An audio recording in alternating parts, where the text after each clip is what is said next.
Hello and welcome you all. या व्हिडिओमध्ये आपण कव्हर करणार आहोत another name reaction for important for the MH examination that is a Baylis Hillman reaction. सगळ्यात अगोदर आपण फोकस करूया की या रिॲक्शनचं स्टेटमेंट काय आहे. The Baylis Hillman reaction is the CC bond forming reaction. सगळ्यात अगोदर आणि मोस्ट इम्पॉर्टंट पॉईंट आहे या रिॲक्शनचा किंवा या नेम रिॲक्शनचा सगळ्यात इम्पॉर्टंट पार्ट आहे की हे रिॲक्शन CC बॉन्ड फॉर्म करते. CC bond formation is one of the important point in the organic chemistry. याचे नुसतं ॲप्लिकेशन जर म्हणणार तर ॲप्लिकेटिव्ह वे खूप जास्त आहे, कारण की या ज्या नेम रिॲक्शनमध्ये आहे we are getting a CC bond and that CC bond is quite most useful. Okay, याच्यामध्ये CC बॉन्ड फॉर्म होत आहे. ठीक आहे, मग या रिॲक्शनमध्ये बेसिक तुम्हाला कळलं आहे की आपल्याला कुठेतरी CC बॉन्ड फॉर्म करायचा आहे. बट आता कार्बन कार्बनचा बॉन्ड बनणार, बट नेमकं कोणामध्ये बॉन्ड बनणार. The carbon carbon bond forming reaction between the alpha position of the activated alkyne. कुठली तरी ॲक्टिवेटेड अल्कीन असणार, त्या ॲक्टिवेटेड अल्कीनचं अल्फा पोझिशन आणि कुठला तरी कार्बन इलेक्ट्रोफिलिक कार्बन सोबत तिथे CC बॉन्ड फॉर्मेशन होणार. आता नेमकं ॲक्टिवेटेड अल्कीन काय आहे काय नाही हे आपण पुढे फर्दर व्हिडिओमध्ये स्टडी करू. ही जे नेम रिॲक्शन आहे ही ॲक्च्युली ज्यांनी डिस्कवर केली त्यांच्याच नेमवर आहे, that is the Baylis, Hillman and Morita. हे 3 सायंटिस्ट आहेत, त्यांनी हे रिॲक्शन्स दिली म्हणून त्यांच्या नावावर ही नेम रिॲक्शन आहे. आता ॲक्टिवेटेड अल्कीन म्हटलं आहे. मी इनिशियली काय म्हटलं की बेलीज हिलमन रिॲक्शनमध्ये मेन मोटिव्ह आहे कार्बन कार्बन बॉन्डचं फॉर्मेशन. आता कार्बन कार्बन बॉन्डचं फॉर्मेशन होत आहे तर कोणाकोणामध्ये म्हटलं आहे मी की ॲक्टिवेटेड अल्कीन आणि इलेक्ट्रोफिलिक कार्बन. ओके, मग आता ॲक्टिवेटेड अल्कीन जसं आता आपण फोकस करणार आहोत की what is the activated alkene. Activated alkene म्हणजे कुठले पण conjugated olefin which is attach to the electron withdrawing group. This is the activated alkene. तुम्ही फर्स्ट एक्झाम्पल बघा, ही कशी आहे. This is the alkene but this is attach to the electron withdrawing group. म्हणजे ही कशी आहे, ही कॉन्जुगेशनमध्ये आहे. तर याची अल्फा पोझिशन, आता याची अल्फा पोझिशन कुठली झाली, ही झाली त्याची अल्फा पोझिशन. म्हणजे कार्बोनिल कार्बनच्या बाजूवाली position, that is the alpha position. मग या आपल्या अल्फा पोझिशनचा बॉन्ड आपल्या इलेक्ट्रोफिलिक कार्बनशी होणार आहे. मग हे काही एक्झाम्पल झाले ॲक्टिवेटेड अल्कीनचे. This is also the activated alkene which is attach to the one of the electron withdrawing group. This is the another activated alkene. This are some examples of the activated alkene. हे activated alkene आपल्याला घ्यायचे आहे आणि then we have to do further reaction. आता नंतर next second activated अल्कीनचा bond बनणार आहे, पण कोणासोबत बनणार आहे की जो कार्बन इलेक्ट्रोफिलिक इन नेचर आहे त्यांच्यासोबत बनणार. आता इलेक्ट्रोफिलिक कार्बन तुम्हाला माहिती आहे नॉर्मली अल्डिहाइड, कीटोन यांचे ॲसिड, इस्टर यांचे जे कार्बोनिल कार्बन असतात they are the electrophilic in nature. मग आता हे काही एक्झाम्पल्स गिवन आहे की ते काय आहे, they are the examples of the activated carbon electrophile. Sorry, they are the example of the carbon electrophile. First this is the aldehyde. This carbon is electrophilic in nature. म्हणजे आपल्याला काय करायचं आहे की या कार्बनचा आणि या अल्फा पोझिशनचा बॉन्ड फर्दर रिॲक्शनमध्ये करायचा आहे. अजूनसुद्धा आपण रिॲक्शनची स्कीम नाही पाहिली, आपण आता सबस्ट्रेट बघत आहोत. नेमकं आपण त्या स्टेटमेंटला क्लॅरिफाय केलं. त्या स्टेटमेंटमध्ये 2 वर्ड यूज केले होते की बा ॲक्टिवेटेड अल्कीन म्हणजे काय, आणि नेक्स्ट होतं कार्बन इलेक्ट्रोफाइल. म्हणजे असा carbon that is electrophilic in nature. तो कुठे कुठे येतो, अल्डिहाइडमध्ये येतो, कीटोनमध्ये येतो, नॉर्मली इथे अमाइडमध्ये आहे, इथे इस्टरमध्ये आहे. जे कुठले कार्बन इलेक्ट्रोफिलिक इन नेचर आहे they are all they can form the bond with the activated alkyne. मग या रिॲक्शनचं अजून एक नेक्स्ट पार्ट आहे की या रिॲक्शनमध्ये ना एक रिएजंटसुद्धा यूज होतो. त्या रिएजंटचं नाव आहे DABCO, that is a DABCO. डॅप्कोचा फॉर्म्युला बिसाईड तुम्हाला गिवन आहे. याचं IUPAC नेम आहे 1,4 diaza bicyclo that is octane 2,2,2 octane. याचं हे स्ट्रक्चर आहे कशाचं, डॅप्को कॅटॅलिस्टचं. हा catalyst it is highly nucleophilic tertiary amine. Base आहे हा टर्शरी अमाइन, हायली न्यूक्लिओफिलिक आहे, ज्याचा आपण ॲज अ रिएजंट म्हणून या रिॲक्शनमध्ये यूज करणार आहोत. ओके, तर आता हे कसं यूज होते, काय होते, आणि हा ॲज अ कॅटॅलिस्ट म्हणून या रिॲक्शनमध्ये पार्टिसिपेट करणार आहे. म्हणजे आपला CC बॉन्ड फॉर्म झाला की दिस विल बी सेपरेट आउट. म्हणजे अल्टिमेटली कॅटलिस्टचा एम काय असतो की रिॲक्शनला इनिशिएट करायचं काम हा आपला पर्टिक्युलर रिएजंट इथे करणार आहे.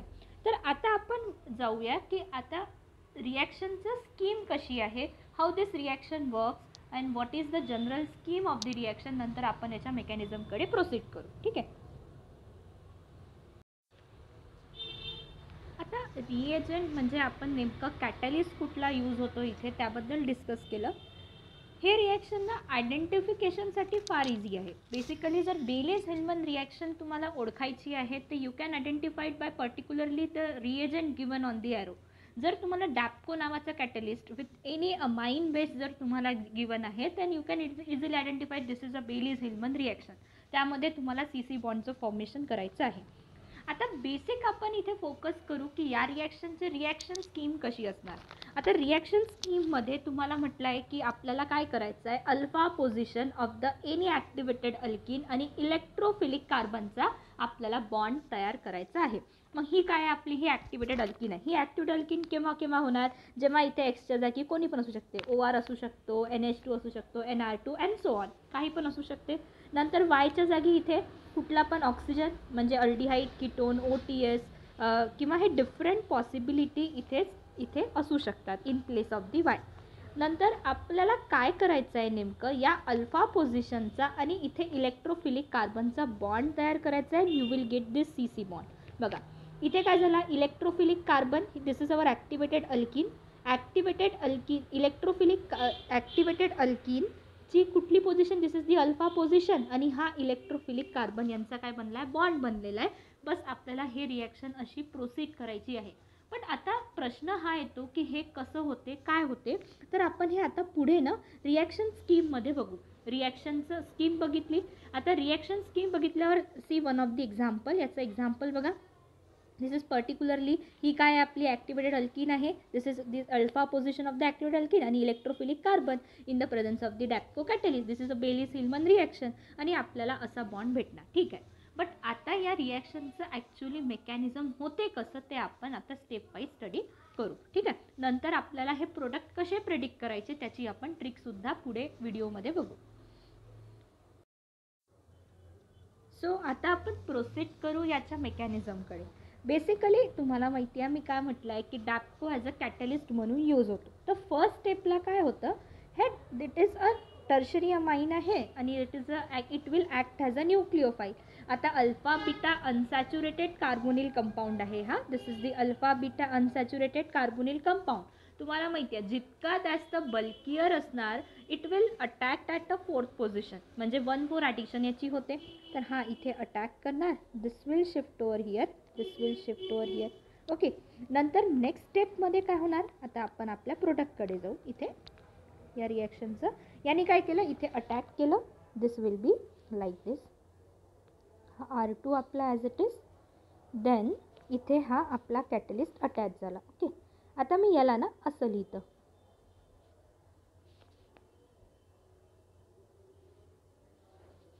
ठीक आहे. हा इथे अटॅच झाला. नायट्रोजननी आपले लोन पेअर दिले म्हणून त्यावर आला positive sign and this will be like this. आता काय होतं नेक्स्ट स्टेपमध्ये फोर्थ पोझिशनला हा आता अटॅक झाला आहे. नंतरच्या स्टेपमध्ये काय होतं की आपला इलेक्ट्रोफिलिक कार्बन आहे, बरोबर.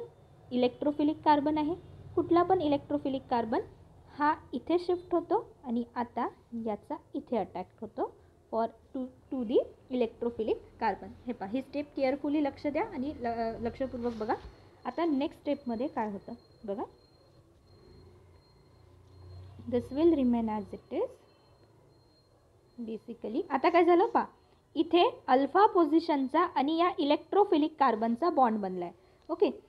हे पहिले मी जे राहतं ते ॲज इट इज लिहून घेते आणि इथे डॅप्को कॅटलिस्ट आहे आपला.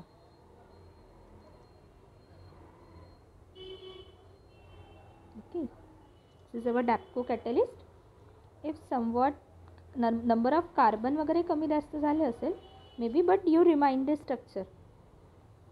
ओके. हे असं हवं होतं इथे.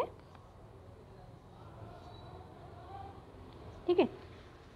नंतर काय करायचं, इथे कार्बन कार्बनचा बॉन्ड बनला आहे.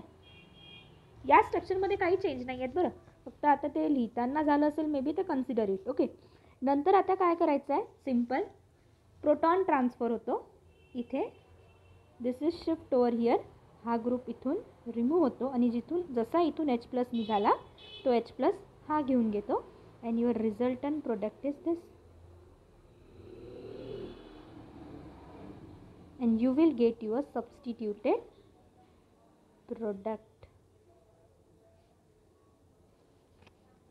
and your Dapco catalyst will be free.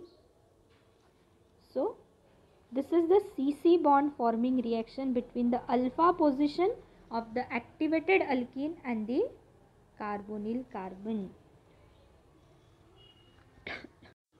तर मेकॅनिझम तर तुम्हाला कळलं असेल डेफिनेटली. बट आता प्रश्न हा येतो की हा जो डॅप्को कॅटलिस्ट जो आहे हा आपण नेमका इथे यूज का बरं करत आहोत. या रिॲक्शनमध्ये जो आपण डॅप्को कॅटलिस्ट यूज करत आहोत तो काय करत आहे, बेसिकली या कॉन्जुगेटेड कार्बोनिल कंपाऊंड जो आहे त्याला ॲक्टिवेट करायचं काम करत आहे. यानी काय होतं आहे की आपला हा जो कॉन्जुगेटेड कार्बोनिल कंपाऊंड आहे हा काय होत आहे, it is getting activated by using this catalyst. हा कॅटलिस्ट याला ॲक्च्युली ॲक्टिवेट करत आहे, कारण की आपल्याला ॲक्टिवेटेड अल्किनचा अटॅक आपल्या कार्बोनिल कार्बनवर करायचा आहे. जितकं जास्त न्यूक्लिओफिलिक आपला अल्किन राहणार तितका पटकन अटॅक आपला इलेक्ट्रोफिलिक कार्बनवर होणार. मग या कॅटलिस्टचं बेसिकली या रिॲक्शनमध्ये हे यूज आहे. And later on you are getting a product by the forming the CC bond. आता इथे तुम्ही खूप सारे एक्झाम्पल्स यूज करू शकता. जसं आता पहा, वरचा आपण एक्झाम्पल एक स्टडी केला होता. त्या एक्झाम्पलमध्ये काय होतं, इथे तुम्हाला इस्टर गिवन होता. बेसिकली काय केलं आपण इथे, आपण कसं करतो आहे, जसं प्रोडक्टचं फॉर्मेशन कसं होतं आहे in case of the Baylis Hillman reaction. काय करायचं, प्रोडक्ट कधी पण फॉर्म करताना, जसं आता मला यांचा प्रोडक्ट फॉर्म करायचा आहे, जशी अल्किन गिवन आहे ॲक्टिवेटेड अल्किन, त्या अल्किनला लिहून घ्यायचं. जशी ॲक्टिवेटेड अल्किन गिवन आहे तसं नंतरचा जो नेक्स्ट पार्ट आहे, जो तुमचा इलेक्ट्रोफिलिक कार्बनचा पार्ट आहे, त्याच्या इलेक्ट्रोफिलिक कार्बनला अल्फा पोझिशनला अटॅक करायचं. अटॅक केल्यावर फक्त काय करायचं, जिथे ऑक्सिजन होता त्या ऑक्सिजनला OH करून टाकायचं. That's it, nothing else than that. या रिॲक्शनचं पूर्ण मेकॅनिझम सॉल्व करणं जर कन्व्हिनियंट होत असेल तर करायचं, नाहीतर this can save your time and to give the product. So well, this was all about the Bayes-Hillman reactions. Try out more examples. आणि हे रिॲक्शन सेटसाठी फार इम्पॉर्टंट आहे, कारण की डिरेक्ट क्वेश्चन या रिॲक्शनच्या रिगार्डिंग बघायला मिळतात. So thank you for watching this video. If you like this content, whatever I have shared with you, don't forget to click a like, share and subscribe button for more updates. Thanks for watching this.